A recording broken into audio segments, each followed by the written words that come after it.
Hello, and thank you for listening to Liberty and Gun Rights Podcast. Please subscribe and follow this podcast on Apple Podcasts or wherever you listen, and take the time to leave a review. Our Instagram channel is Instagram.com Liberty Gun Rights. Video episodes are uploaded to Rumble.com and my YouTube channel, and my YouTube channel and Rumble is called James Moffitt. You can just search for it. Please subscribe and follow those channels for future updates. I release episodes every Friday at 8 a.m. Thank you for listening, and now to our featured episode.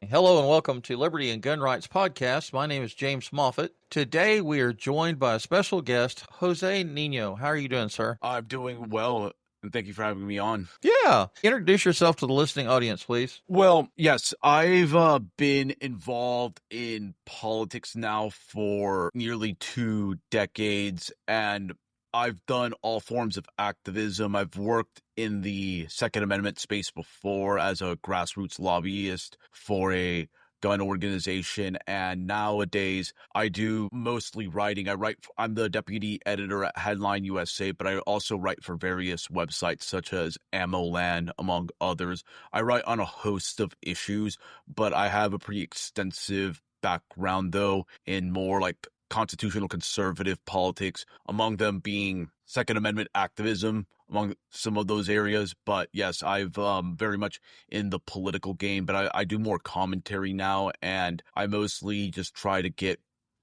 the message out on pushing for more right-wing type of nationalist like perspectives in the conservative space, more or less. Okay. So are you a libertarian? I have like some libertarian leanings. Yes, I did come into politics through like kind of like libertarian means, like through like the 2 Ron Paul campaigns, and I have worked extensively with like Ron Paul libertarians and constitutional conservatives throughout my career. Okay, very good. Well, we could probably talk about current events for 2 hours without any problems. Yeah.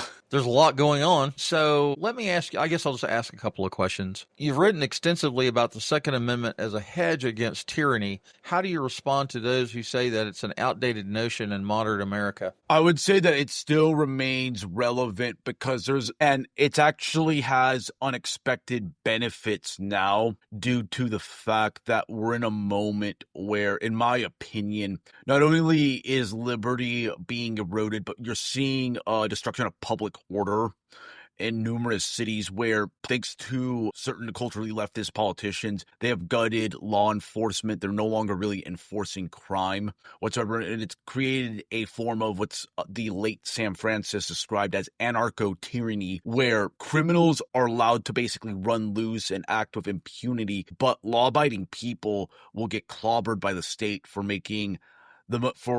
the pettiest of violations, like not wearing a mask, like during COVID and stuff like that. You will be throttled by the state, but the common thief or even sometimes violent, like assaulters or even murderers are allowed to run loose and act with impunity. And as a result of this type of environment, you cannot count on law enforcement to defend you. And as they say, when seconds count, the police are minutes away, and in some cases, they may not even come.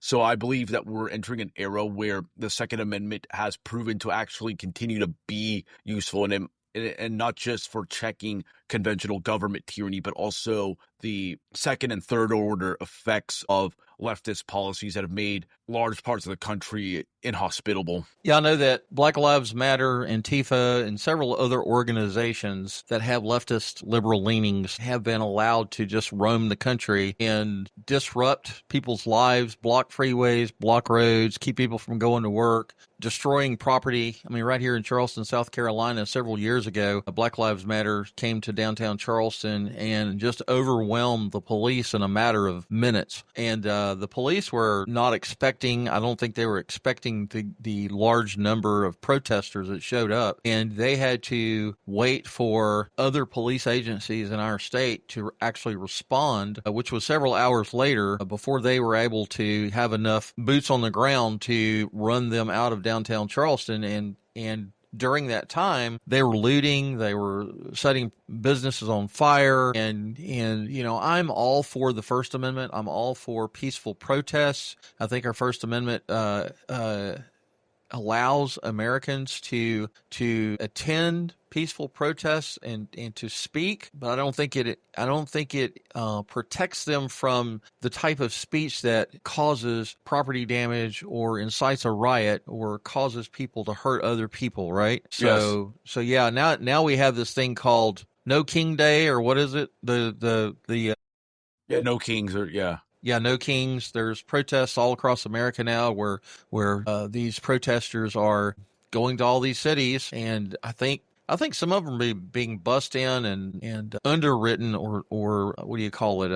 Soros and all the billionaires that are underwriting and providing funds and money to bring all of these people to different cities. And what do you think about that? It's like the same, more or less, like kind of like the same playbook. I forget who, like No Kings. They had I think it's like name is Ezra Levine. It's like one of the co-founders or like executive directors of this nonprofit, like Indivisible, that oversees No Kings, the whole No Kings movement. Yeah, there's a lot of funny money moving through that, and it's just part of like kind of like the multicultural left. They're not just like protesting, but they're also inciting violence and trying to basically intimidate politicians and other leaders into like accepting mass migration. Like they're defending illegal alien invaders basically, and yeah, it's part of like their whole shtick. So they are responding to closing the borders, and Trump's closing the borders, and he's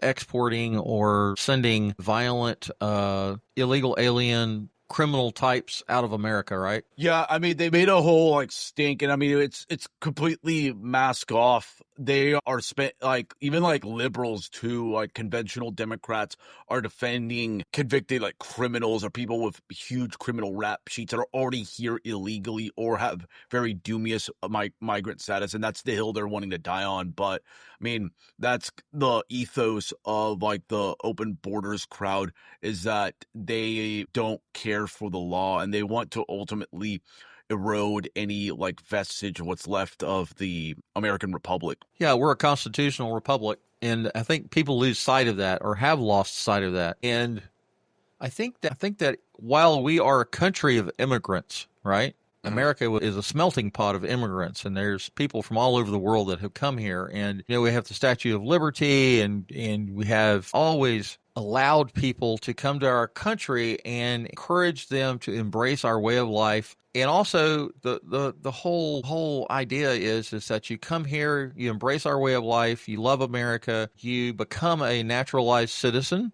Right, I'm a naturalized citizen. I'm from Germany. My adoptive parents, Same are a here. military family, and they adopted my sister and I in Schaffenburg, Germany. My dad retired from the Army in 1969, and he moved us to Quinlan, Texas, which is, just outside of Dallas-Fort Worth. That's where he was born and raised, and so he brought us back there. And I had to be an American in America for 8 years. I had to speak English. I had to understand a little bit about the Constitution, and I had to understand the Pledge of Allegiance. And as an 8-year-old boy, I remember standing in a federal courtroom in Dallas, Texas, with 30 or 40 other people. Most of them were adults, and we went through the naturalization process. And I was very proud of that. Still am very proud of that. I'm still very patriotic. And I believe that somewhere we have lost sight of that very important process of people becoming American citizens. And I also think that our naturalization and immigration process needs to be simplified to the point that, it seems like it's just covered in red tape. And it seems like it's so difficult, or I guess that's the excuse a lot of people are using to not become American citizens. And I don't know, I just think that part of the immigration process somebody needs to look at the immigration process and go, okay, how can we simplify this and allow illegal immigrants to enjoy the ability to become naturalized citizens, right? I also am a naturalized immigrant. I'm originally from Venezuela, but I have a more hardline view on immigration that ultimately I think it should be restricted and that the state should be more exclusionary of who they allow, if any at all. I think that countries have a right to determine like their overall national character. And while the U.S. has had spurts throughout its history of mass migration, there was always like a kind of like moratorium, natural or legislative, like especially like in the 1920s up until the 60s, that kind of halted migration and allowed for assimilation to occur. But the current model that we have since the 1960s that encourages mass illegal and legal migration, I think is starting to like really erode the national character of the US. And it's also turned into a big piggy bank for corporations addicted to cheap labor because they get constant inflows of migrants. There are plenty of migrants that follow the law and that are productive, and more power to them, but I think that the US should scale back and only look at certain like exceptional cases for people to like that can bring value to the country. But overall, I tend to favor a lot of like the measures that other congressmen like in the past, like Tom Tancredo, and even in the present Paul Gosar have proposed to just put the clamps down on immigration and allow for just the previous generations of migrants to just assimilate and all of that. But generally speaking, I agree that if you don't have a border that's under control, and if you don't really clamp down on illegal immigration, you just encourage lawlessness, and you will see a pretty radical demographic transformation of the country that will look unrecognizable to not just many Americans, but including like if like the founding fathers were alive, they would be just scratching their heads at just looking at this basically like Tower Babel that we're living in. Yeah, no doubt. That's for sure. So let me ask you this. When do you think that, at what point in our history did the immigration and open borders thing get out of control? It seems like there was a point in time where, there was leadership in America that just allowed it to get out of control. I would say the first opening salvo where I like to say like Open Borders Inc. got on the scoreboard was the passage of the Hart-Celler Act of 1965. This was also like during the time of like the Civil Rights Revolution and everything, where the DC regime started to embrace multiculturalism and as like a dogma, and that opened the floodgates to mass third world migration. But then you saw subsequent acts like in the 1980s with the Reagan amnesty, which was actually on paper was supposed to be limited because there was actually pretty explicit in the agreement that there would be like more border funding and stricter enforcement, but DC didn't even do that. And then I believe H.W. Bush too expanded a lot of legal migration with the Immigration Act of 1990, and there was like factors as well with the U.S.'s economic boom through the 80s and 90s became a magnet for Latin American labor, and a lot of Latin America was economically collapsing, especially Mexico, and that created like a push factor for that. And then you also saw, like in the case of California, up 180, I think it was Prop 187, if I am not mistaken, that Prop 187, where citizens went to the ballot to just stop the public subsidization of illegal aliens in the state. And it was kind of like a last ditch measure to stem the flow of illegal immigration, and they were successful. They voted to stop like state subsidization of illegal aliens. But despite winning at the ballot box, a judge like issued like an injunction and basically scuttled that measure. And since then, California has just gone completely downhill in terms of its illegal immigration problem. It's a multi-decade thing, and it's going to require a pretty like concerted effort that consists of not only like enforcing like current immigration laws and securing the border, but also implementing measures that reduce chain migration, get rid of birthright citizenship, implement immigration moratorium, among other measures to like get the ball rolling there. But yeah, it's not going to be an easy fight. Just like this didn't happen, just like this open borders nightmare didn't happen overnight. It's also not going to be repealed overnight either. Right. So what do you see as the moral foundation of gun ownership, self-defense, deterrence, or something deeper?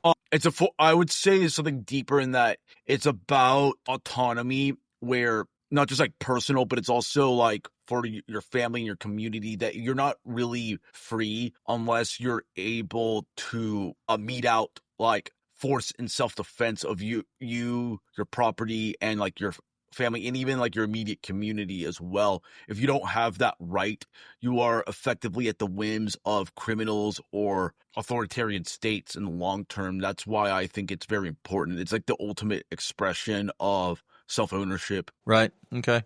Well, let's talk about the Second Amendment a little bit. The Second Amendment allows us to own and bear arms, right? Basically, it talks about the militia and all of that. And some people would say that our state governments have imposed strict gun control laws that infringe on the Second Amendment for, legal gun owners, right? If you're not a felon, you can legally own a gun. And most states, well, I think there's 47 states now that you can either concealed carry or open carry. And for many years, a lot of states have forced citizens to get a concealed weapon permit, right? And so how does, in contrast to the Second Amendment, I mean, a lot of people would say that our state governments are infringing on our Second Amendment rights by doing that. Are you referring to like the concealed carry permit license system?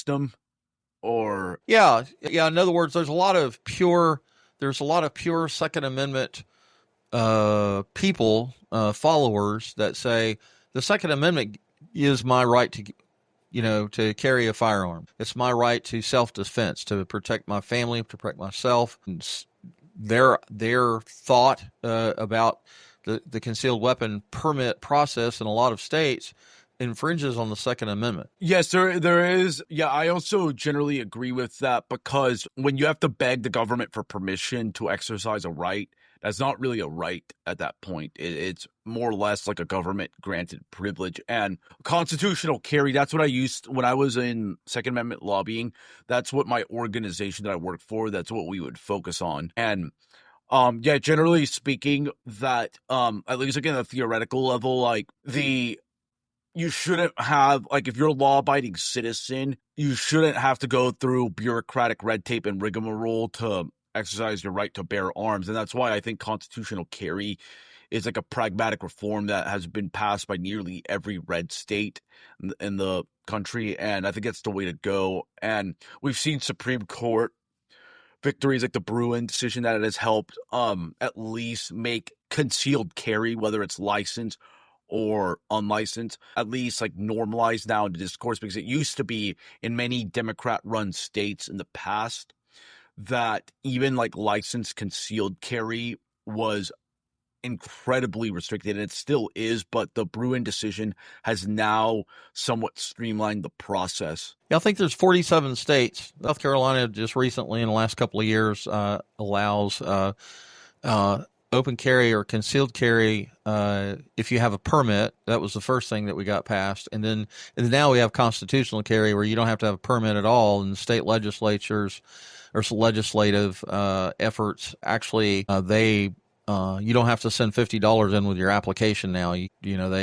They are working on providing SLED certified firearms instructors to still have the concealed carry class, but the state's picking up the tab on that, and I think they're still working on that. But so I know that there are proponents, like we have several senators, liberal senators here in South Carolina, that they only allowed concealed weapon permittees to open carry because they wanted to have a training clause or piece in the law. In other words, they want people to have training, and the CWP training was adequate for them. And they also insisted on having the element of people passing an FBI background check, right? So from a pragmatic standpoint, I would like to know that people that are carrying firearms in public have gone through that background. I'm not against a background check. I think it's good to know that people that are carrying firearms in public are not felons, right? And law enforcement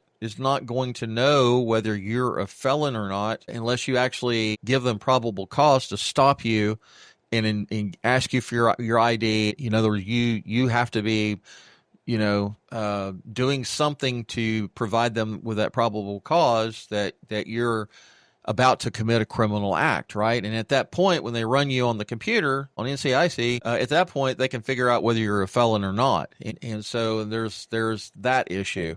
Yeah, I think like background checks. I'm fine if like states run it. I've always been skeptical of federal background checks, but a background check process for like just finding out if somebody's like a felon or something, I think that's reasonable. And especially if you're doing it for reciprocity purposes. And I'm fine with like training requirements. Also, if you want to have like a license that to be able to carry not just like in your state but other states, like as I mentioned with reciprocity. But and that's like fine by me. I think like even if it wasn't mandatory, I'd still recommend most people do proper firearms training because we don't need like irresponsible gun owners is every tyrant's wet dream because that's how they can politicize the situation. And I think like even for people who like I push constitutional carry, but I tell people like this doesn't you still have to exercise responsibility and part of like being able to properly advocate for the Second Amendment and have people buy into it is by demonstrating that there are millions of responsible gun owners that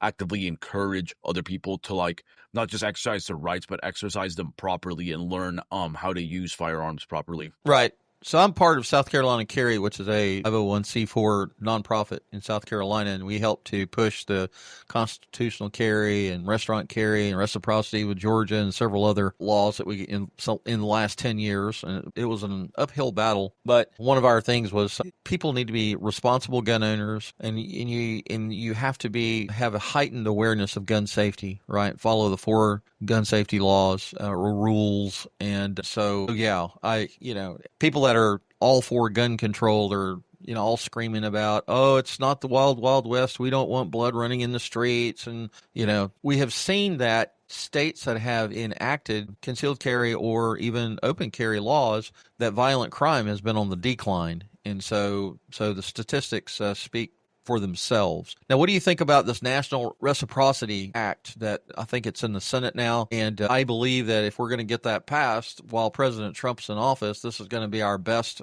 chance of getting national reciprocity where people can, if you're a legal gun owner, you can carry your firearm wherever you want. Yeah, I generally support that. And yeah, I think like this is probably like the last best chance, to be honest, because you're not going to Republican trifectas, generally speaking, in like DC, they're not always they're not very common. So it's probably like the stars are politically aligned for this. I mean, we almost could have gotten some type of reciprocity in Trump's first term when Republicans had all 3 branches of government under control, like 2017 to like 2019. But I mean, they got right now it's probably the best chance, but I'm not sure the entire roll call of like who's on board and who's not, but because I mean the House majority is pretty thin, but yeah, right now, like at least on paper, it's the best chance, and I generally support the idea. Yeah, we always tell people to download the USCCA app to put on their smartphone so they'll know before you go, right? Because you can wind up in jail pretty easily if you go from South Carolina into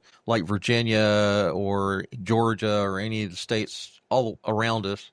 You're pretty safe as far as reciprocity goes, but you don't want to go to New Jersey, Connecticut, any of those Northeast states because they do not recognize our CWP, and you are immediately going to be turned into a felon if they catch you. Yes. So, we always encourage people to educate themselves because you can cross a state line if you're not careful, and you can be on the wrong side of the law. That can get quite expensive, and you lose your liberties. So, 100%. Yeah. What are the most dangerous myths about gun control that still dominate public discourse? I think you actually touched upon one vaguely about how a lot of people think that the laxer the gun laws a state has, the more violent it will be. It's really not the case. We have pretty good evidence, especially from like John Lott with his book More Guns, Less Crime, and his subsequent research has shown that as the U.S.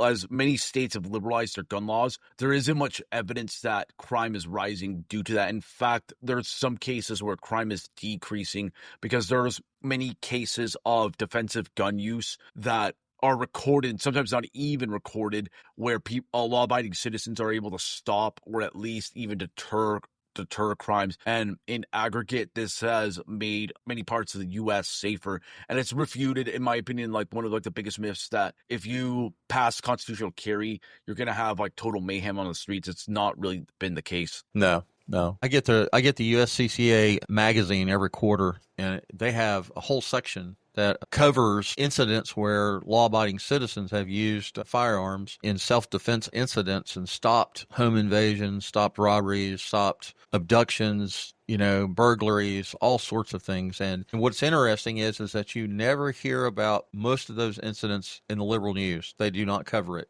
All they cover is gun nuts or people that are active shooters or criminal types that are using firearms to further their criminal enterprise. Yes, agreed. So you've criticized both major parties on gun rights. Where do you see the liberty movement gaining real ground politically? I think at the state level, to be honest, because there's been really strong momentum over the years I've noticed of especially younger people that tend to have more populist and libertarian leanings getting into the Republican Party and building certain dissident factions there that get louder and more organized. And also they're building many grassroots single issue organizations that normalize like the idea of constitutional carry. For perspective, when I got into politics and was really getting hardcore into like political operations around like 2010, the idea of constitutional carry was fringe.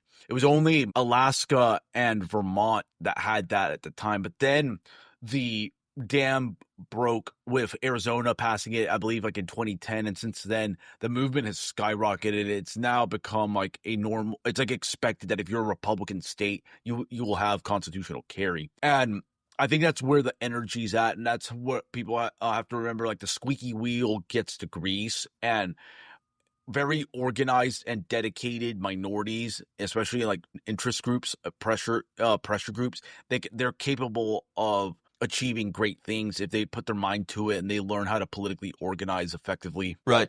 Absolutely. I know the NRA, ILA, Palmetto Gun Rights here locally, South Carolina Carry. There are several pro-gun, pro-Second Amendment groups that are and still are putting pressure on our legislators to recognize the fact that our ability to carry firearms for self-defense is it's a privilege. It's not a privilege. It's a right. It's a God-given right that they can't take away from us, even though they've tried on multiple occasions. How has the cultural perception of gun ownership shifted in the last decade, and what role has media played in that? I think there has been wider acceptance of gun ownership now. There's like this phenomenon called gun culture 2.0.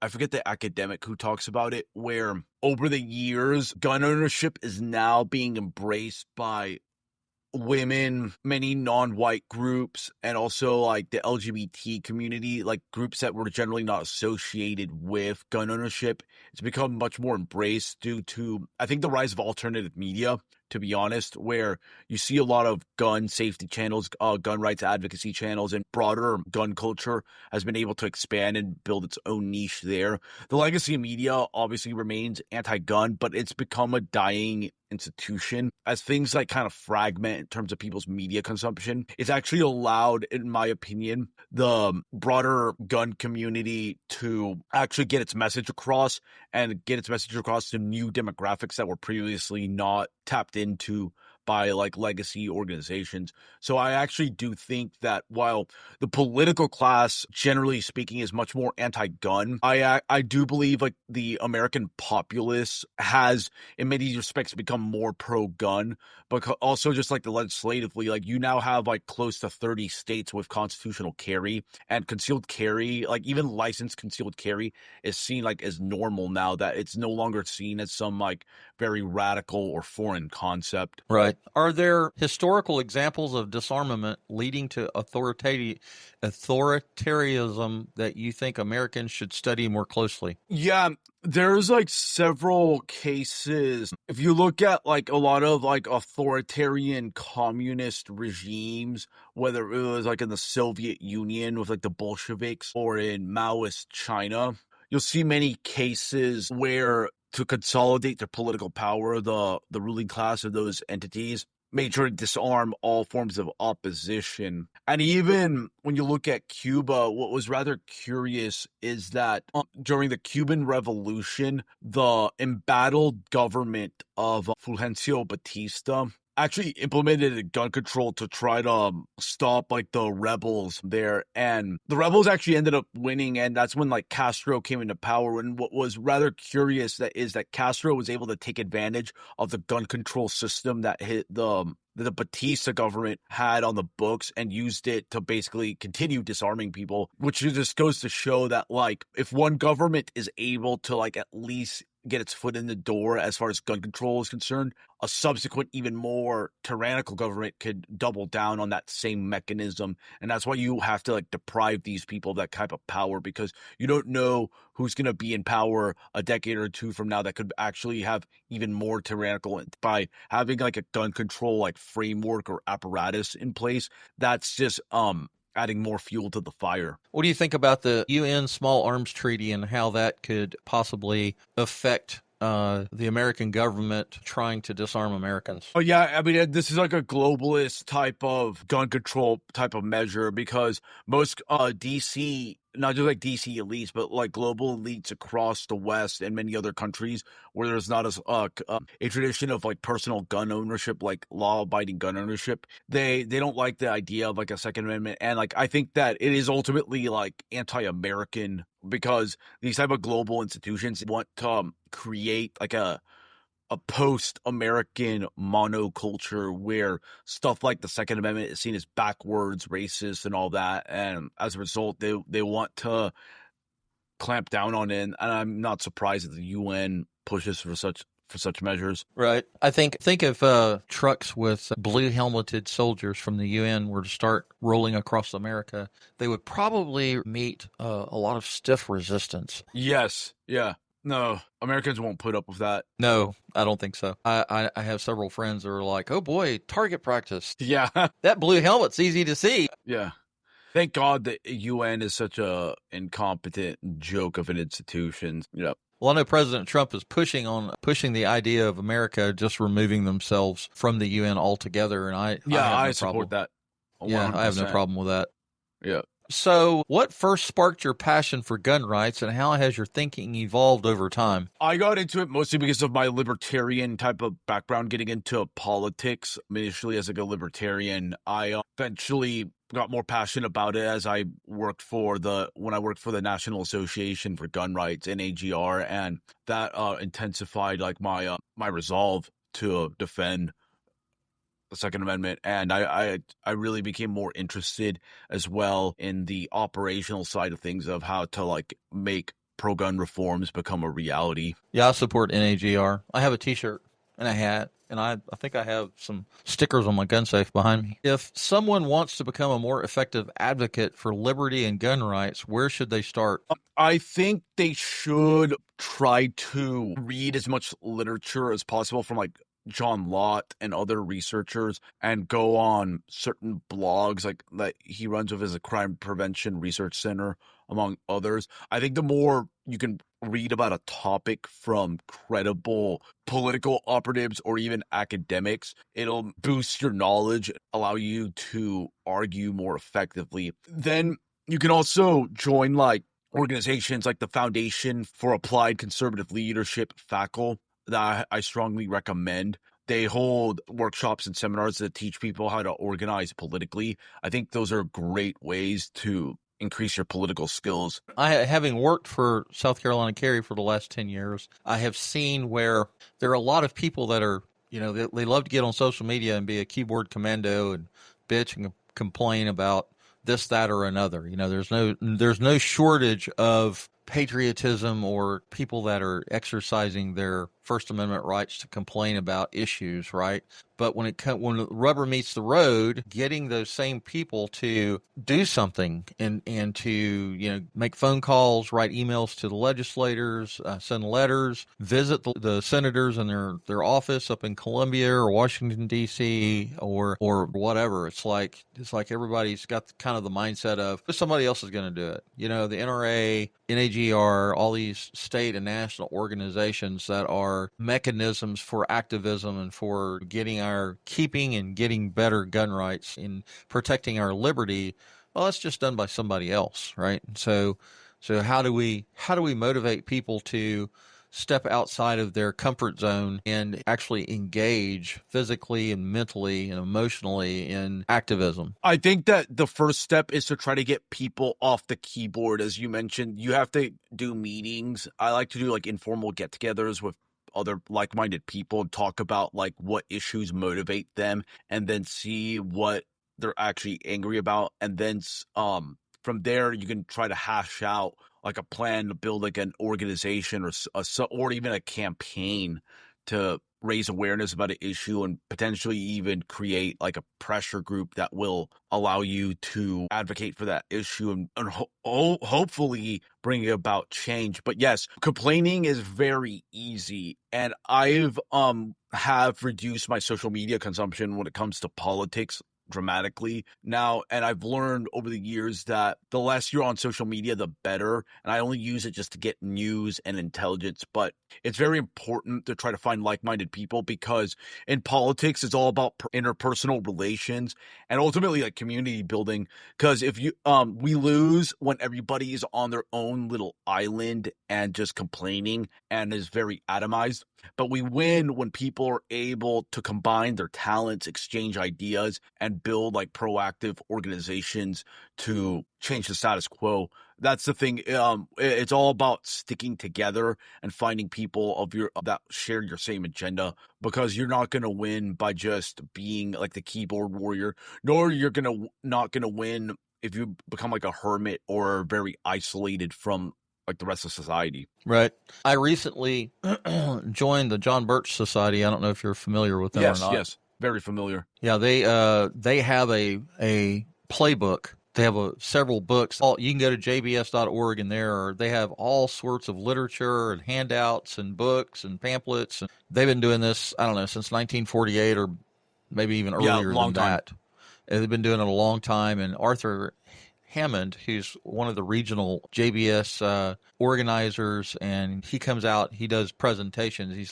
He goes through 8 states. He's in charge of 8 states, and I've asked him to be a guest on this Liberty and Gun Rights podcast, and so I'll have him on here before long. And he came and did a presentation this last Thursday? No, Tuesday. We have a JBS meeting in Somerville at the American Legion every third Tuesday of the month, and he came out and did a 1-hour presentation, and it was phenomenal. So yeah, I absolutely encourage people. And one of the things he stated during his presentation was that it's easy to find people that are pissed off about government and pissed off about the infringement of First and Second Amendment rights and the January 6th quote unquote riots. And he's like, one of the things that you can utilize is try to convert that negative energy into action and go, well, hey, I agree with you. I'm pissed off about it too. Why don't you join the John Birch Society and help us work towards coming up with a solution to the problem? Get off the keyboard, quit being on an island. And we're all upset about it. We're all upset about the overreach of the federal government and, the excessive spending and waste of tax dollars and all of that. But yeah, the John Birch Society is an example of one organization that is working towards changing the things that we're seeing. You turn on the TV and you see all this garbage that's going on. And so anyway. I fully agree that there are enough people to bring about political change in our direction. The key is getting those people together and building like a plan, an organization, or some type of campaign to bring about that change. That's the real challenge. But it's very important that people start meeting like-minded people and exchanging ideas and just figuring out what's the best strategy to making that happen. Well, I want to thank you for all your activism and support of the Second Amendment and liberty. And I'm glad that you were on our podcast episode today. And you bring a lot of knowledge and information to the spectrum and to this channel. And I know that my Second Amendment supporters that do listen to this podcast are going to get a lot out of it. And I appreciate you being here and your support. And to my followers or listeners, I want to say thank you for the privilege of your time. Be sure to share our podcast episodes with your Second Amendment friends, family, and coworkers. You can contact me at Liberty Gun Rights Podcast at proton.me.